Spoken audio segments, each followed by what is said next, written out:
Hey everyone, welcome back to another episode of African Budget Pellet Gunner.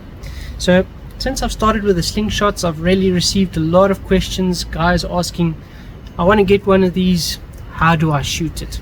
And some guys saying they're really struggling with fork hits. So let me see if I can help you to be able to shoot your slingshot as best as you can.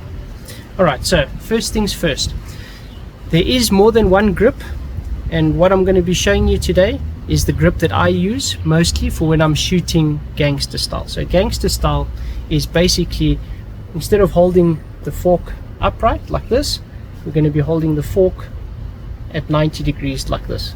So basically something like this. Alright, so that's gangster style. So that's what I'm going to be showing you today.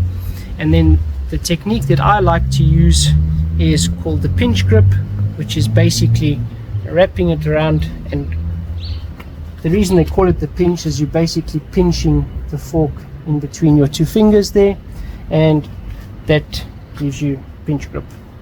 Alright, so pinch grip. The reason I really enjoy the pinch grip is once you've got everything sorted out and you know how to hold it, then you just look for a portion on your frame that you can repeat. So on this frame, for example, this center piece over here, what I'll do, I'll hold it and I'll just put that finger on that center piece. Then I know that my grip is constant, and that allows me to have repeatability. Alright, so that's what we're going to be talking today, shooting gangster style with a pinch grip. Alright, so the first thing, and the reason that majority people get fork hits, is because of the frame. So your frame, when you're shooting, needs to be perpendicular up and down, as well as preferably perpendicular to you as well. So 90 degrees like this, and then also 90 degrees like this. Okay, so why this is important, what's going to happen when you pull this out, so if you pull it out and it's 90 degrees, you're not going to have an issue. But the moment you do this, you're going to hit your top fork frame, and the moment you do the opposite like this, you're going to hit your bottom frame. And that is the reason why 99% of fork hits comes because of the frame in front and how you're holding it. The easiest solution, take yourself, go sit in front of a mirror or stand in front of a mirror and pull it out. Have a look, see if you are doing this or see if you are doing this. If you are doing one of those two, then adjust your grip on the fork, make sure that everything is perpendicular, and trust me, it will solve 99% of your fork hits. So let's quickly see if I can show this for you. So I'm going to take my anchor point, pull it out and release. That simple. Alright, so that's how you're going to hold it. That's going to solve most of your fork hits.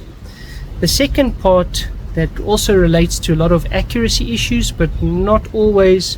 So if you've got your fork hold sorted, you know that is right, you're not getting fork hits anymore, but you see that your accuracy is still moving around a little bit, your next problem is your pouch. Alright, so what we want to do with the pouch, we want to always try our best to make sure that the pouch is in line. So these 2 points here needs to be in line. Okay, that's the first thing.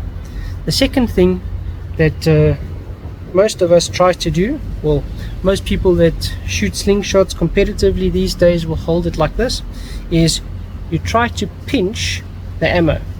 So guys that learned it differently might hold in front of the ammo, but this can lead to what they call the speed bump effect, because what happens if you release here, you're actually bending the pouch, or vice versa. So it's a little bit better or more consistent if you can pinch it on the ammo. Okay, so that's the first thing you want to do. The other thing that also really helped me is this top thumb. Try to keep it straight. When you can keep it straight, this will really help you with your release and making this a little bit more consistent. So let's see if we can get this right. The next thing that you also want to remember is you want to have an anchor point. So you can choose something as long as it's consistent. You always want to be able to put your thumb at the same place. So for me, how I usually do it is I'll bring my thumb up just underneath my eye bone here, or my cheekbone, put the thumb there. You can also try to push your elbow out, try to keep everything straight. Put your elbow there, push it out, release. Okay, so that's very important. The other thing that you want to do or remember with regards to the pouch is the release is not really a release. It's not like pulling the trigger on a rifle that you need to physically pull it. So what you are doing, you're not trying to release. So all you're doing is you're just loosening the grip ever so slightly, and it will slip out. So that's all you want to do. You don't want to physically try to release it. You're just going to loosen that grip tiny little bit, and that will allow your projectile to go forward, and that's it. So guys, believe me, do these 2 steps. Make sure that everything is perpendicular. That will help you to avoid fork hits, and then make sure that your pouch is even, that you're not bending it in any way, and try to pinch it on the ammo as far as possible, and that will definitely improve your accuracy, and that will improve your consistency as well. So in the next video I'll go a little bit into aiming the slingshot, how you aim it, why you use different points on your rifle, on your slingshot, and that will also improve your accuracy a little bit. But this is the fundamentals. This will help you not to damage your new slingshot, but also that your shots go where you want them to go. So till next time guys, happy shooting, see you around.